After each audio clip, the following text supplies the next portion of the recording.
తెలంగాణ ముఖ్యమంత్రి రేవంత్ రెడ్డి చేసినటువంటి కామెంట్ వివాదాస్పదం అవుతా ఉంది. హిట్లర్ కోర్ టీమ్ పేరుని నేను హైడ్రాగా పేరు మార్చాననేటువంటి స్టేట్మెంట్ చేశారు ఒక ఇంటర్వ్యూలో మాట్లాడుతూ. ఆయన ఒక వర్డ్ యూజ్ చేశారు.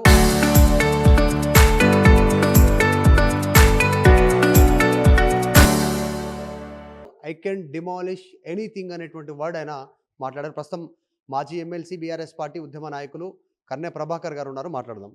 నిన్న ముఖ్యమంత్రి చేసిన కామెంట్ హైడ్రా హిట్లర్ వర్డ్ ఆయనకి ఇష్టమైన పదం అనేటువంటి దానిపైన పెద్ద ఎత్తున వివాదాస్పదమవుతోంది. మీరేంది దాని మీద ఏమి, ఆయన ఓన్లీ అక్రమ నిర్మాణాల గురించే మాట్లాడాలని కౌంటర్ కూడా వాళ్ళు సమర్థించుకునే ప్రయత్నం కాంగ్రెస్ చేస్తుంది.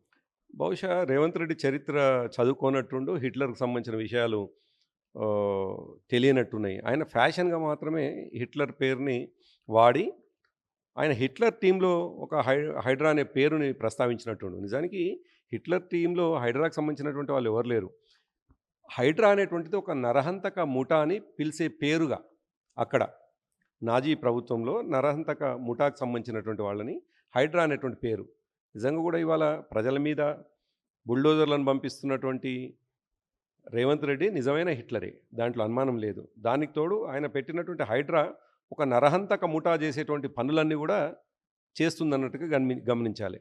ఎందుకంటే ఆయన రంగనాథ్ గారిని కమిషనర్గా వేస్తే బహుశా ఇప్పటికీ ఒక 10-15 సందర్భాల్లో హైకోర్టు మొట్టికాయలు పడ్డాయి.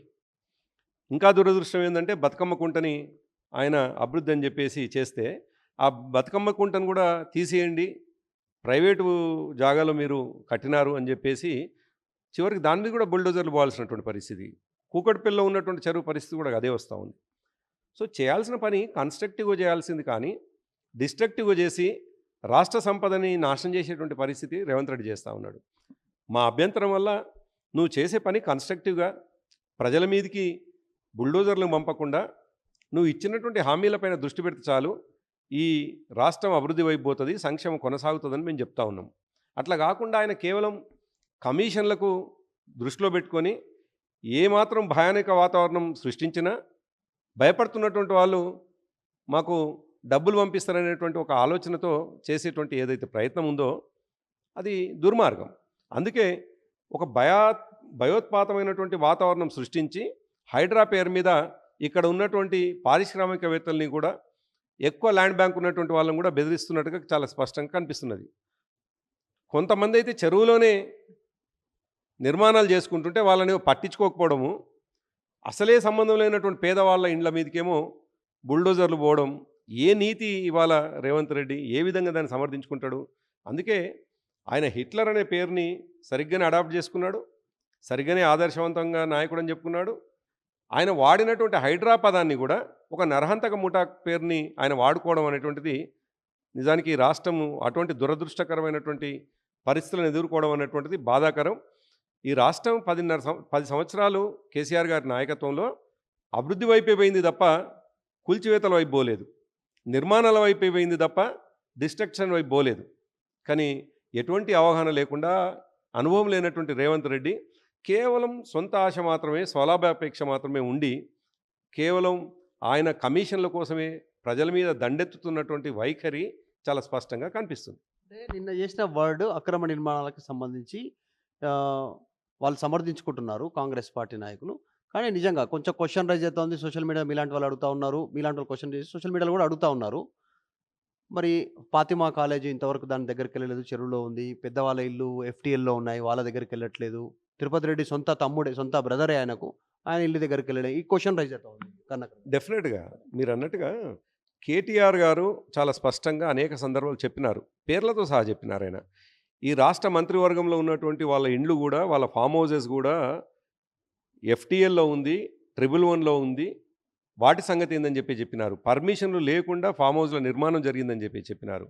కాలేజీల నిర్మాణాలు కూడా చెరువులోనే జరిగిందని చెప్పినారు. రేవంత్ రెడ్డి గారికి ఇష్టమైనటువంటి బిల్డర్స్ యొక్క నిర్మాణాలు చెరువుల్లో జరుగుతుందని చెప్పేసి కేటీఆర్ గారు చాలా సందర్భాలు చెప్పినారు. వాటి మీద చర్య తీసుకోకపోగా ఇవాళ ఉన్న ఫలంగా ఎటువంటి అవగాహన లేకుండా ఒక సర్వే నెంబర్లో పర్మిషన్ ఉంటే, అది ఉంటే, ఆర్డర్ ఉంటే ఇంకో సర్వే నెంబర్ పోయి కూలగొట్టేటువంటిది, తెల్లారేసరికి అయ్యో మాకు తెలియక కూలగొట్టడం అనేటువంటి ఒక అవగాహన లేకపోవడం అనేటువంటిది, ఇది ఒక గమ్మత్తుగా కనిపిస్తూ ఉంది రాష్ట్రంలో ఉన్నటువంటి హైడ్రా చేస్తున్నటువంటి పరిస్థితులు. హైడ్రా ఒక విధ్వంసం సృష్టిస్తూ ఉంటే పేదవాళ్ళు గగ్గోలు పెడతా ఉన్నారు, బాధపడతా ఉన్నారు.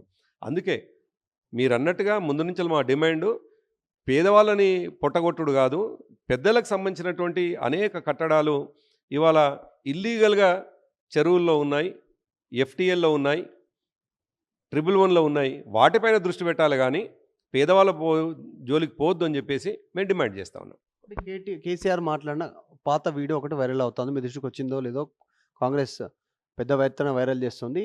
కేసీఆర్ గూడా గతంలో నేను గూడా హిట్లర్ లాగానే వ్యవహరిస్తా. హిట్లర్‌ను మించి ఇంకెవరైనా ఉంటే దానిలాగా గూడా వ్యవహరిస్తా. అక్రమాల విషయంలో అనేటువంటి స్టేట్‌మెంట్ చేశారు. నిజమే. నేనేమంటున్నాను, అక్రమదారుల విషయంలో హిట్లర్‌ని సందర్భోచితంగా పేరు వాడుకుంటే తప్పేం పట్టను. కానీ ఆయన పేదవాళ్ళని ఇండ్లను కూలగొడుతున్నటువంటి సందర్భంలో నేను హిట్లర్ నాకు ఆదర్శవంతము. ఆయన దేశంలో ఉన్నటువంటి నరహంతక ముఠా హైడ్రా నాకు ఆదర్శవంతం అనేటువంటిది అభ్యంతరం. డెఫినెట్‌గా కొంతమంది గతంలో ఈ రాష్ట్రంలో భూపకాసురులు ఎవరైనా ఉంటే వాళ్ళని డెఫినెట్‌గా నివారించే విషయంలో ఒకవేళ కేసీఆర్‌ని హిట్లర్ అని చెప్పేసి ఎవరన్నా మాట్లాడితే నిజానికి హిట్లర్ నన్ను ఆదర్శవంతం అని చెప్పేసి ఆయనగా సొంతంగా అనలేదు. కేసీఆర్ గారు చెప్పింది ఎవరైనా నన్ను హిట్లర్ అని చెప్పేసి అంటే డెఫినెట్‌గా భూబకాసురుల పైన నేను హిట్లర్‌గానే ఉంటా అని చెప్పేసి అన్నారు. యెస్. ఫైనల్‌గా ఏం చెబుతా అంటే నెక్స్ట్ బీఆర్ఎస్ స్టెప్ ఏంది అన్నాడు రేవంత్ రెడ్డి. వాళ్ళు సమర్థించుకుంటుర్రు. మీరు హిట్లర్ లాగానే ఉంది ఆయన పాలన. పేదల మీదకి బుల్డోజర్ అంటుర్రు. నెక్స్ట్ ఫర్దర్‌గా ఏంటి? దీన్ని ఏం చేయబోతున్నారు? అంటే మేము ఒకటే మాట చాలా స్పష్టంగా ప్రజలకు చెప్పదలుచుకున్నాం. రేవంత్ రెడ్డిని కూడా దృష్టిలో పెట్టదలుచుకున్నాం. ఈ రాష్ట్రాన్ని అభివృద్ధి వైపు తీసుకొని పో. ప్రజల్ని అభివృద్ధి పదంలోకి తీసుకొని పో. కానీ హిట్లర్ ఆలోచనలతోటి నరహంతక ముఠా పేరుని వాడుకొని ఇవాళ ఈ రాష్ట్రంలో ఉన్నటువంటి పేద ప్రజల్ని అల్లకల్లోలం చేయడం అనేటువంటిది మంచిది కాదు అంటున్నాం. దానికి తోడు నిజమే నువ్వన్నటువంటి పదాలనే, నువ్వన్నటువంటి మాటలనే మా సోషల్ మీడియాకు సంబంధించినటువంటి కన్వీనర్లు ఎక్కడైనా దాన్ని కోడ్ చేస్తే, ట్వీట్ చేస్తే వాళ్ళ మీద కేసు పెట్టడం ఏం నీతి? ఏ విధంగా సమర్థించుకుంటావు? నువ్వంటున్న మాటే, నీ నోటి నుంచి వచ్చిన మాటే కదా! నేను హిట్లర్ ఆదర్శం నాకు అనేటువంటిది. అటువంటి పదం మా వాళ్ళు వాడగానే వాళ్ళ మీద కేసు పెట్టడం ఏ విధంగా సమర్థించుకుంటావు? అందుకే హిట్లర్‌గా నువ్వు కొనసాగితే మాకు అభ్యంతరం ఏమి లేదు. డెఫినెట్‌గా ప్రజలు తేల్చుకుంటారు. కానీ పేద ప్రజల పక్షాన, అణగారిన వర్గాల పక్షాన తప్పకుండా మా బీఆర్ఎస్ పార్టీ అండగా ఉంటది. హిట్లర్‌కు వ్యతిరేకమైనటువంటి పోరాటాన్ని ఈ రాష్ట్రంలో నిర్మిస్తాం. ఈ కాంగ్రెస్ ప్రభుత్వం కుప్పకూలేదాకా ప్రజల్ని చైతన్యం చేస్తాం. హిట్లర్ అని తనకు తానే చెప్పుకుంటూ ఒక నియంత ఈ ప్రపంచంలో ఒక గడాఫీ, ఒక ముస్సోలిన్, ఒక ఈదీ అమీన్ వీళ్ళందరిని కలిపితే ఏ విధంగానైతే ఇవాళ ఆలోచనలు కనిపిస్తాయో అది రేవంత్ రెడ్డి గారిలా ఉన్నట్టుగా అనిపిస్తుంది. ఎందుకంటే ఏ రాజకీయ నాయకుడు కూడా తనకు తను నియంతగా ఇష్టపడాడు. నేను నియంతనే అని ఎవరు చెప్పరు. మరి ఈయన చెప్పినటువంటి వాళ్ళకు వ్యతిరేకంగా తప్పకుండా ప్రజా పోరాటాన్ని మేము నిర్మిస్తాం.